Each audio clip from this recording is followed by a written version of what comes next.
your name, can you give me your name and when you were born? Or I was Catherine Burns Morsberger. I was born, I don't know what day of the week, but July the 31st, 1911. you were born in Catonsville? I was born up on Newburgh Avenue, Catonsville, at home. Sanford Avenue, thank you. Yes. When I was about 2 or so, we moved down on Bloomsbury. As I said, near to the fire department. The empty space between our house and the fire department. My couple of my brothers were firemen there, and Mother did their laundry for them. The fire department then had 2 stories to it. I don't know if they still do the new one or not. But the men slept on the 2nd floor, and they had a pole in the floor that came down to where the engines were parked. So Mother was doing my brother Howard's laundry, and she asked me to take it over to give it to him. I ran across the field and gave it to him, and he said, would you please take it up and put it on my bed? 2nd or 3rd bed, I don't know which bed I don't remember. So I carried it up the steps, laid it on the bed, and then I slid down the pole. I don't think there are too many ladies in Catonsville that can recall doing such a thing as that, but it was fun. We had to make our own games and have our own playing most of the time. And being a big family, we stayed together. I was 8 or 9 before I ever went across the street to play with any of the children there, because we just enjoyed each other. And I kind of wanted to start out asking you about growing up in Catonsville, your childhood. If you remembered the kinds of games you would play or where you would walk to. What I played? Well, we were a big family. And I'm from a big family, and so we played together. We did hopscotch. We played dominoes. There was a game called Flinch that we played, and checkers. They were about the only board play, checkers and dominoes and Flinch. But we did a lot of running around just playing hopscotch, jumping rope. Did you walk downtown in Catonsville? What kind of stores would you? I'm sorry, did I do what? Did you go to any of the stores in downtown Catonsville? Do you remember what kinds of stores? To the stores? Not just to visit like they do these days. We went to the store for a real reason. There was a store on the corner of Bloomsbury and Frederick where we bought our shoes. Mr. John Fruend, we called him a friend. He was a German man. And then next to him was a bit of a space now that the family does not believe there was a one-room house there, 1 room wide. It had 2 stories to it, and 2 rooms on each floor, and an elderly lady lived there. Well, I guess she was elderly to me. I don't know how old she was. But she gave piano lessons. She was deaf. But I was told that when she played the piano, she could hear. I don't know whether that was true or not, but I know that one of my sisters took piano lessons from her for a while. When the town was renovated, the stores were torn down. The new stores encroached a bit on that space, so that's just a little bit of space there now. Nobody believes that there was a house there at one time, but there was. Mr. John Davis there had what we called a feed store. It was right on the ground. Had big doors to it, and he sold feed for the animals. The people kept horses. We, at one time, my father kept hogs or pigs down in the backyard. But we used to, on our way home from school or on the way to school, stop it.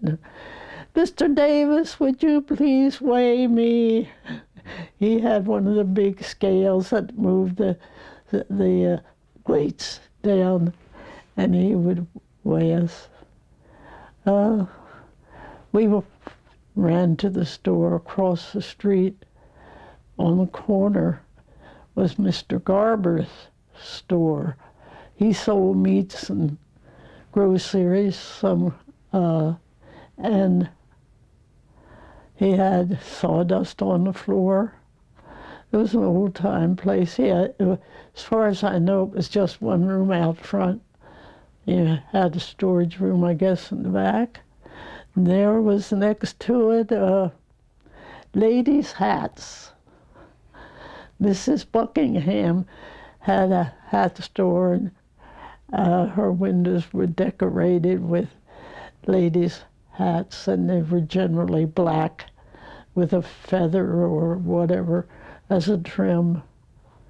Then there was Miss Shipley, and I don't know whether she was Mrs. Shipley, a widow, or who, but she kept a grocery store for a while. And Kesey's drugstore, Kesey's sports store. So we didn't really go and talk like and wander around. We went and do what we wanted, and so we did our buying and came back home across the street. Later on, Mr. Pullman opened a grocery and meat store. And one of the family jokes is that my mother enjoyed hog brains as a delicacy. And so one of my sisters went up to the store one time and asked Mr. Pullman if he had any brains. And they said the echoes of his laugh went through the whole town. That was quite funny. We didn't go too far beyond Miller Avenue. The fire department was down on Bloomsbury Avenue, right with a store, with an empty field between our house and the fire department. And in that field, one of the townsmen who later kept a cow, and I don't know where he lived right now. I don't remember where he lived, but when he had opened up a novelty shop, and He would bring his cow to work as he came to work and pasture it in that field. Do they want to hear the story? Yes. The story that goes with it, absolutely. My brother was just a year older than I, and down the street from us lived an aunt of mine, and she was separated from her husband. I don't know whether it was just from work or not, but anyhow, she had a job, and my mother kept her youngest son while she was working. The others were in school, I guess. So my brother Jim and I, one day when the cow was out, decided that we would do a little experimenting. I don't know whether it was because of a story that we heard in church or not about letting letting the man down through the window in a basket. We decided that we would borrow the cow chain and go up to the third-story window and drop it down and tie it on to our little cousin and see if we could bring him up off of the ground. So the boys at that time wore elastic around their blouses, so not loose open, not shirts, just slip over with the elastic. So Jim borrowed the cow chain and tucked it under his blouse so Mother didn't know what was going on. And he ran upstairs and dropped it, the third story, we called it the sky parlor.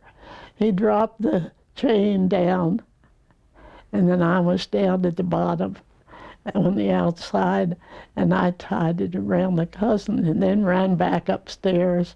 Mother's busy at the stove or cooking or whatever, and so we started pulling him up. And we got him up about halfway when my younger sister came out to see what we were doing, to play with us. And she saw him, what we were doing, and she ran in and told Mother what we were up to, and she came out. She was so frightened. She said she didn't know whether to say, let the child down and we would let him come down and kill him, or to pull him up and the weight would pull us up out of the window. So she sent one of the older ones up, and very gently they lowered the cousin down. I don't remember what my punishment was that day. We generally had to sit on a chair or stand in the corner for our punishment, but that's where it went. So. You said everyone had animals. Do you remember when you had to travel? Were you on horse, or do you remember? Well, wait a minute.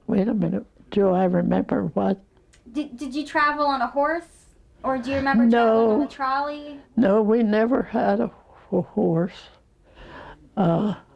Although some of the men in the Catonsville did have horses that they let out.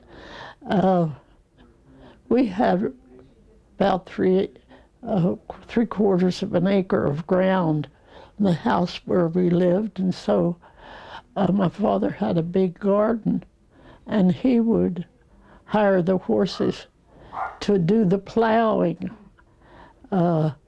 But we never had owned a horse. We used the trolley. I don't remember when the trolley was built. It was there when my first recollections, it was all that was there. We did very little shopping in town, and so when I don't know how old I was when I first rode the trolley, but I can tell you I got sick from the motion, and it wasn't very pleasant. We didn't own a car for many a day, and we would hear one coming, and one of us would let out a yell, "Here comes the car!" And we'd run out, leaning to watch it go by. And the same thing with an airplane. "There goes an airplane!" And we'd stretch our necks to watch it go by, and yell and wave. But Do you remember the fire station, if they horses pulled the fire engines? no, I don't remember the horses. I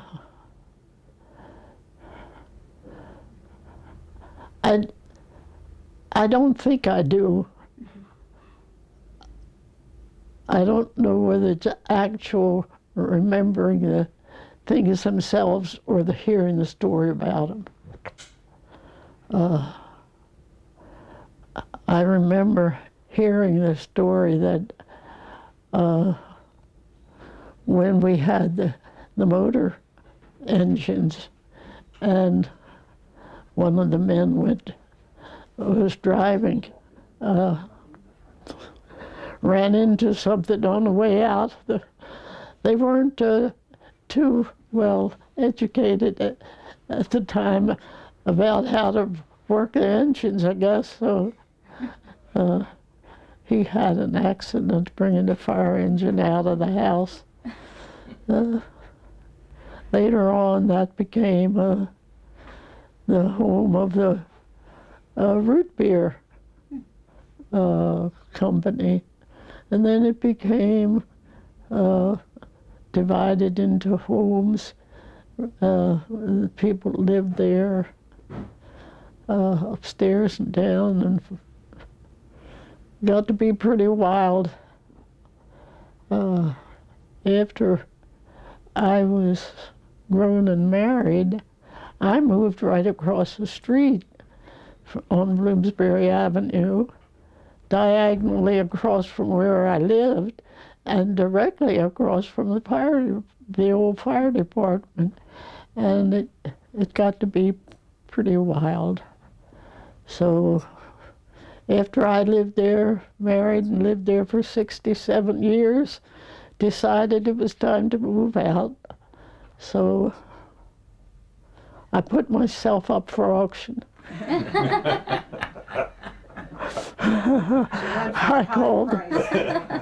I called the family together and said, "I'm moving out. Anybody that wants me can have me, but I'm not moving out of Catonsville." And that limited Beck and Kit and Tim and Nance.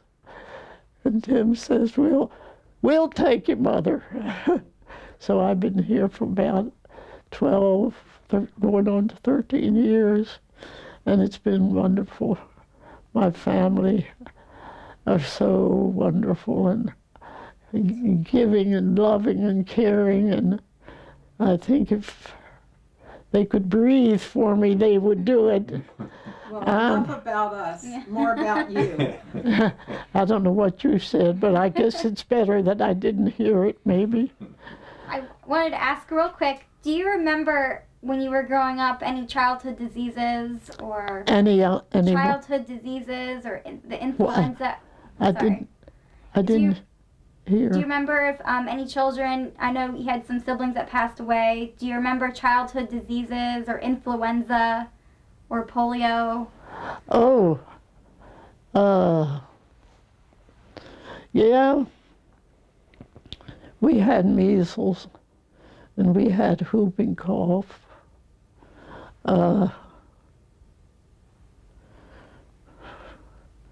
That was awful. We all seemed to have that at the same time. And after you eat, you throw up. Because you cough so hard. Yeah. And I remember one night we had salmon for supper, And I loved salmon.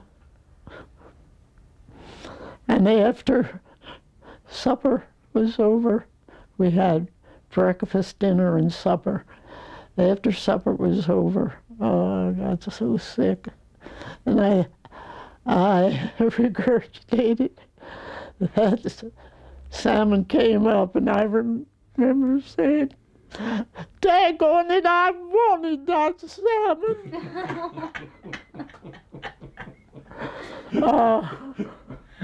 We had the flu in 1918. We had the flu that was national, international, I think, really. I don't know for sure. But only one of us had the flu, one of my sisters. I remember Mother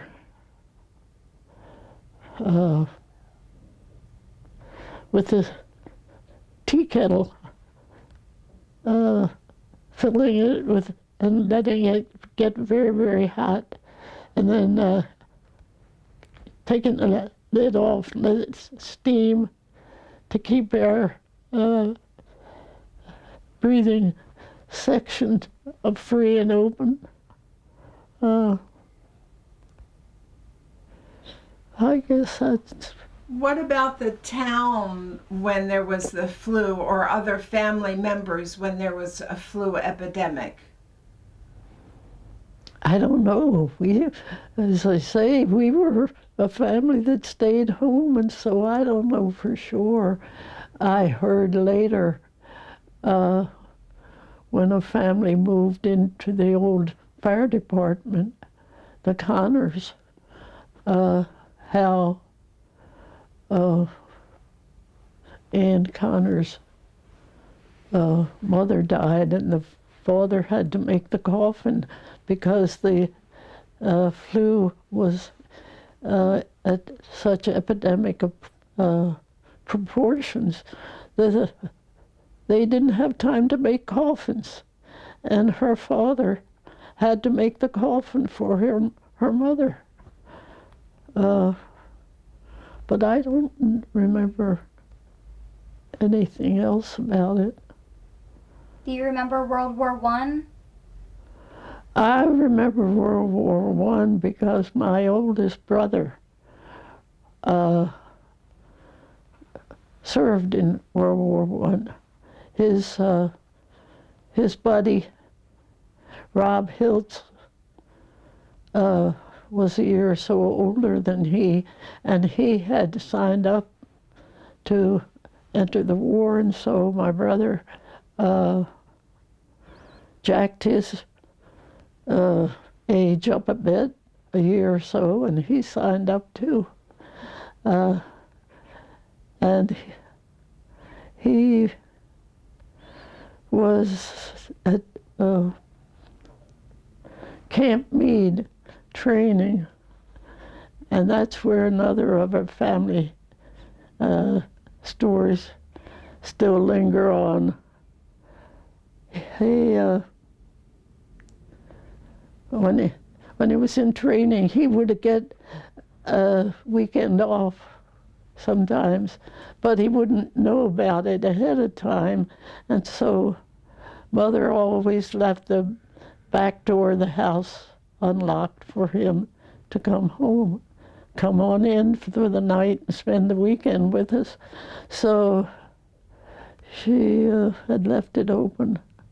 She must have been tired and weary. There were 11 of us that she cooked for and cleaned for and did all that. And so everybody was in bed, and I was sleeping on the third floor, the sky parlor, when my brother went to service. Somehow or other, for some reason, Mother decided that she was going to move the boys down on the second floor and put the girls up on the third floor. She forgot to tell my brother about it. He came home one night, and my sister, whom I slept with, We called her sometimes Worry Wart. She worried about all kinds of things, and she didn't sleep too well, and I'm sound asleep, and she gives me a poke, and she says, "Somebody's in the house. I hear footsteps. What shall I do? Shall I call Mother and Father?" I'm about 6 years old. I don't make decisions. I don't know what to do. So I don't know. Lay there listening, and he's coming up the steps. I hear him. He's coming all the way up. We scrunched over as far as we could to the side of the bed. This figure, we had a street light that came in through the window. We could see a figure, and he came in, sat down on the bed. I don't know how he sat down. It must have been shaking pretty hard, as we were scared half to death. And he sat down and took his shoes off and his coat and jacket, whatever, and climbed into bed with us.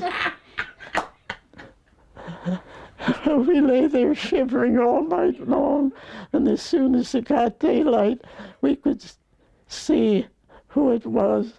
We dashed down the steps. "Mother, Eustace is home.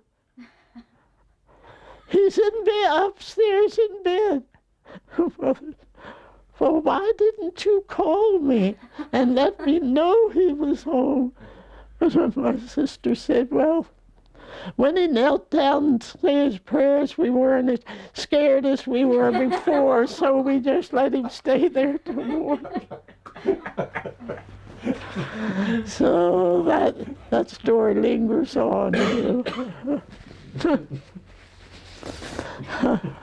Do you remember what Catonsville was like living during the Depression, when Depression hit the country?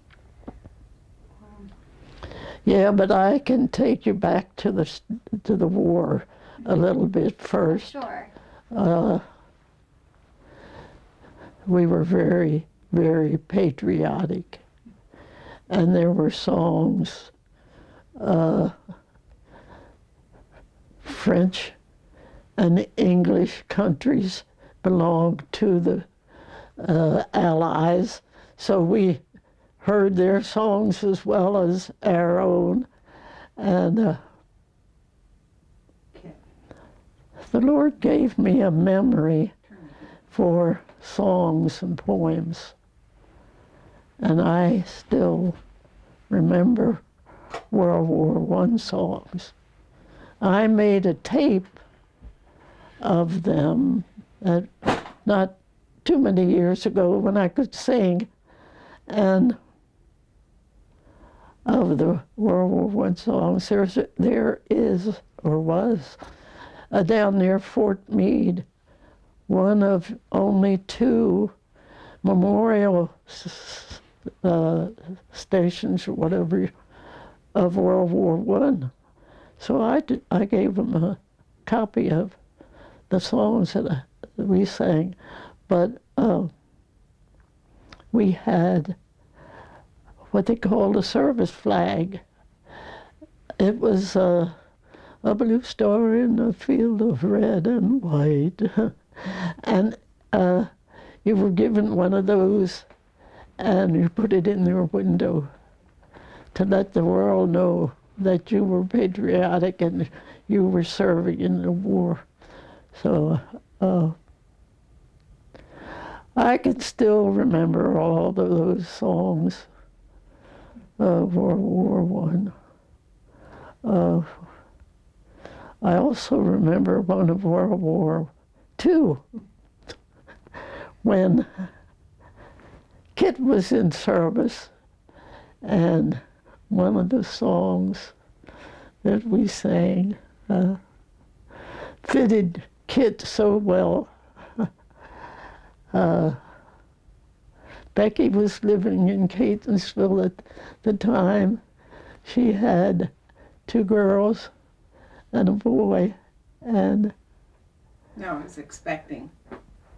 Yeah, she was expecting Keith, the boy, and I was supposed to call the Red Cross when the boy was born, and so the song. The soldiers in the trenches. The soldiers in the trenches received their mail to